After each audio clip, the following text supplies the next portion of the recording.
différente, c'est pas de déraper, c'est embarquer sur les corps, puis de sentir que tu crées la courbe, tu relâches, puis tu vas de l'autre côté. La vitesse est différente. Tu comprends? C'est les mêmes mécanismes, il n'y a pas de différence entre mon skieur intermédiaire et mon skieur avancé. C'est vrai plus comment je vais appliquer les affaires.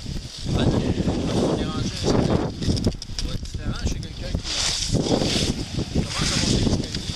Ensuite, nous autres, on est dans l'escalier et on décide qu'est-ce qu'on veut faire. Mais sans perdre tout ça, il faut comprendre que tu ne peux pas devenir, comment je te dis, donc, OK, bon, là, je suis un skieur intermédiaire. Je peux peut-être te démontrer de façon sloppy, OK, tous les skieurs intermédiaires qu'on a, là. Mais comment je pourrais les aider, eux autres, pour aller à un autre niveau? Fait que là, on joue un peu là-dedans aussi. Tu comprends, je veux dire? On va continuer la même chose. De toute façon, je reste dans mes éléments avancés, mais en baissant la vitesse. Ça continue ça. Ça veut pas dire mettre le pied sur le frein. De toute façon, là, j'ai jamais tourné la pédale de frein là-dessus. Tu veux rester performant, mais moins vite. Ouais, c'est ça. Est-ce que je suis capable de t'équilibrer tout le long et de jouer de qu'est-ce qui se passe de moi là? Ici, ouais. Il y en a un qui va vite, là, me semble.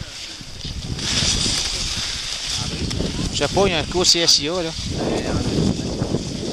C'est ton chum, hein? Mon chum. Ton chum dans l'école de ski. Ah! Oh, ça prend qu'un esti de cave dans la même pour faire ça. Go, on a un académie.